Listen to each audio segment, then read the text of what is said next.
Meerut court of inquiry के निष्कर्ष प्राप्त होने पर जज एडवोकेट जनरल द्वारा सभी 85 लोगों के लिए कोर्ट मार्शल की सिफारिश की गई थी। सिफारिश को कमांडर इन चीफ द्वारा अनुमोदित किया गया था, जिससे आरोपी सैनिकों के लिए बाद में मुकदमा चलाया गया।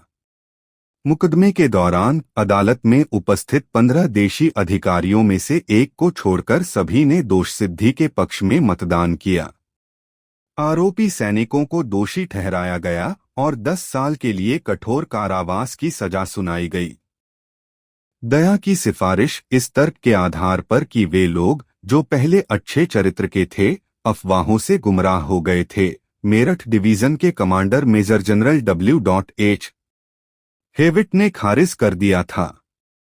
उन्होंने माना कि इससे उनका अपराध और अधिक दोषी हो गया है।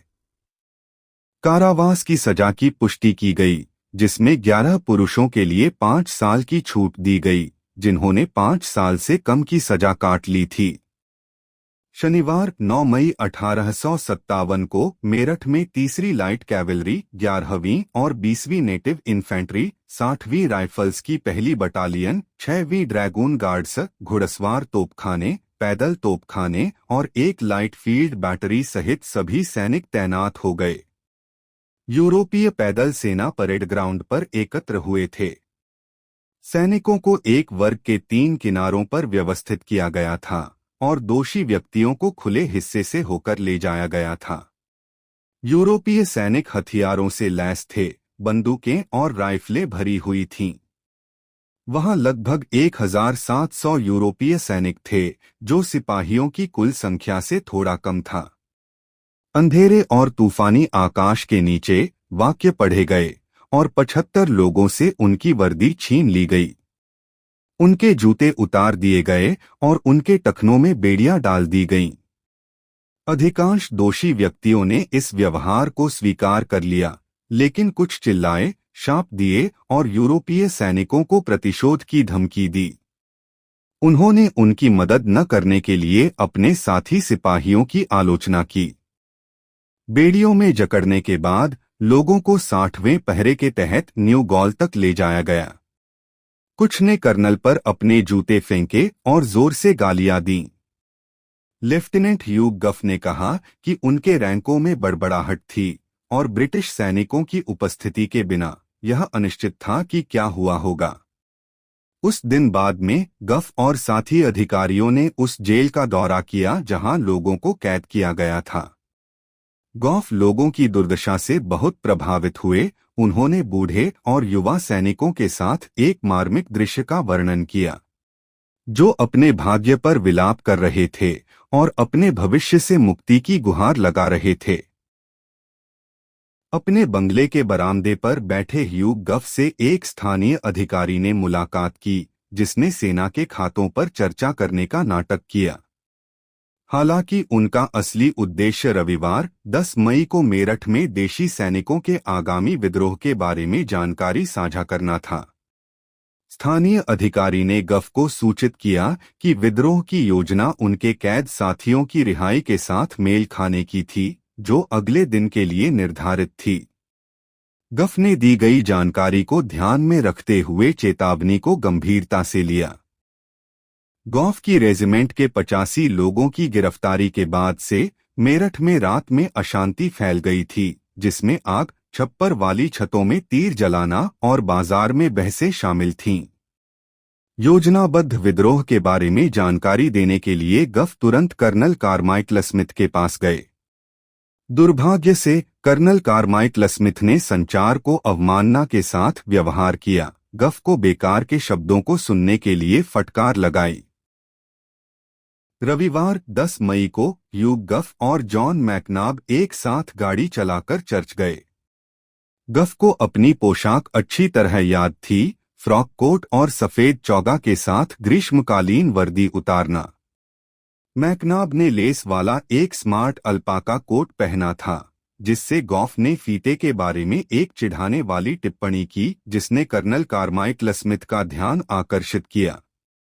चर्च में दोनों अधिकारी मेरठ के कमिश्नर H.H. ग्रीथेड और उनकी पत्नी के बगल में बैठे।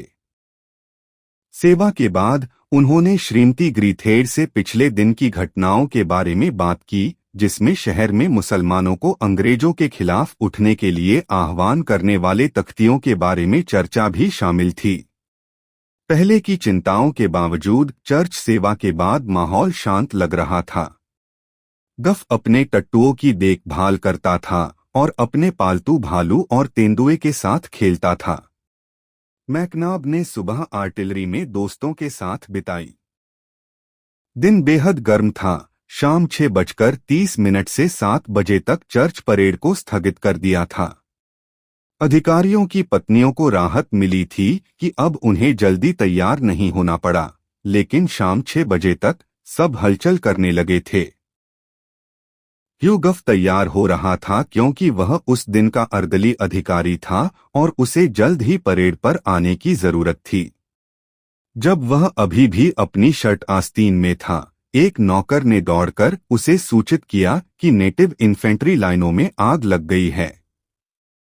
धुएं के बादल और जलते बंगलों से बंदूक की आग की कर्कश आवाज को देखते हुए गफ जल्दी से बाहर निकल गया। उसने अपने घोड़े पर छलांग लगाई और 20वीं नेटिव इन्फेंट्री के परेड ग्राउंड की ओर सरपट दौड़ पड़ा। एक रेजिमेंट के अधिकारियों का एक समूह अपने नेता के बंगले में बातें कर रहा था, तभी हंगामा होने के कारण उन्हें नीचे बुलाया गया। बाजार के करीब 70 उपद्रवी रेजिमेंटल मैगजीन के पास उत्पात मचा रहे थे। कुछ सिपाहियों को बाजार में वेश्याओं द्वारा चिढ़ाया गया था क्योंकि उन्होंने अपने कैद साथियों को नहीं बचाया था। उसने कहा, उनसे की चिंता करने की जरूरत नहीं है क्योंकि देशी सैनिक जा रहे हैं उसी शाम विद्रोह करने गोरा लोगन के खिलाफ। तभी अफवाहें फैल गईं कि देशी सैनिक विद्रोह की योजना बना रहे थे और यूरोपीय सैनिकों को उन्हें निरस्त करना था। जब अधिकारी घटनास्थल पर पहुंचे तो सिपाही और अनियंत्रित बाजार की भीड़ दोनों हिंसा के करीब लग रहे थे। वरिष्ठ अधिकारी ने ग्रेनेडियर कंपनी को भीड़ को तितर-बितर करने के लिए कहा, लेकिन सिपाहियों ने आदेश की अनदेखी की। तीसरी लाइट कैवेलरी का एक घुड़सवार यह चेतावनी देते हुए आया कि यूरोपीय लोग आ रहे हैं। सिपाही हथियार भंडार की ओर दौड़े, हथियार छीन लिए और अराजकता फैल गई। सभी दिशाओं में गोलियां चलाई गईं। 11वीं नेटिव इन्फेंट्री के कर्नल ने शोर की जांच की। उनके घोड़े और उन्हें गोली मार दी गई। उनकी रेजिमेंट जो एक समय वफादार थी, अराजक हो गई। सिपाहियों ने हथियार छीन लिए और यूरोपीय लोगों पर गोलीबारी शुरू कर दी। कुछ अधिकारियों ने अपने लोगों को समझाने की कोशिश की, लेकिन यह जानकर कि यह व्यर्थ था, अधिकांश ने भागने का फैसला किया। कुछ लोग रुक गए, लेकिन कई भाग गए, या तो प्रियजनों की रक्षा की या छिपने के स्थानों की तलाश में। 20वें कमांडिंग ऑफिसर सहित 6 अधिकारियों ने एक नौकर के शौचालय में शरण ली। 3 ने भागने की कोशिश की लेकिन मारे गए। शेष 3 तब तक रुके रहे जब तक उन्होंने यूरोपीय सैनिकों को आते हुए नहीं सुना। वे यूरोपीय सैनिकों में शामिल हो गए और बच गए। कर्नल कार्माइकल स्मिथ अपने बंगले से भागने में भाग्यशाली थे। सप्ताह के फील्ड ऑफिसर के रूप में उन्होंने कमिश्नर और जनरल को प्रकोप के बारे में चेतावनी दी और परेड ग्राउंड पर ब्रिगेडियर विल्सन के साथ शामिल हो गए। दुर्भाग्य से सर्जन मेजर और पशु चिकित्सा सर्जन, जो उस शाम कर्नल कार्माइकल स्मिथ के रात्रिभोज में अतिथि थे, ने बग्गी में भागने की कोशिश की, लेकिन दोनों को गोली मार दी गई, जिससे उनकी मृत्यु हो गई। जॉन मैकनाब सहित कई अन्य अधिकारियों की बाजार के बदमाशों ने हत्या कर दी। 60वीं राइफल्स के एक कैप्टन की पत्नी श्रीमती म्यूटर हमेशा की तरह गाड़ी से चर्च गईं। अपने पीछे की अराजकता से अनजान उसे घर जाते समय उसे अपने पे खतरे का एहसास हुआ। घायल यूरोपीय तोपचियों पर हमला करने में व्यस्त चिल्लाते हुए मूल निवासियों ने उसकी गाड़ी पर कोई ध्यान नहीं दिया, जिससे वह सुरक्षित रूप से निकल गई। श्रीमती म्यूटर ने अपने बंगले पर अपने भयभीत नौकरों को पाया। खानसामन ने उसकी सुरक्षा के लिए चिंतित होकर उसकी चांदी लेकर भाग जाने का सुझाव दिया। इसे अपना अपमान मानने के बावजूद उसने खानसामन और नाइट वॉचमैन को उसे क्वार्टर गार्ड तक ले जाने की अनुमति दी, जहां उसे यूरोपीय सैनिकों की सुरक्षा में अन्य महिलाओं के साथ सुरक्षा मिली। श्रीमती क्रेगी और लेफ्टिनेंट ARD मैकेंजी की बहन भी भागने में सफल रहीं। त्वरित सोच का प्रदर्शन करते हुए और सामने आने वाले खतरे से बचते हुए वे एक साथ शाम की सेवा के लिए रवाना हुए, पर वो कभी चर्च नहीं पहुंच पाई। छावनियों के कुछ हिस्सों में अधिकारियों को अभी भी उनके लोगों द्वारा सलामी दी जा रही थी, जो व्यवस्था के स्तर का संकेत था।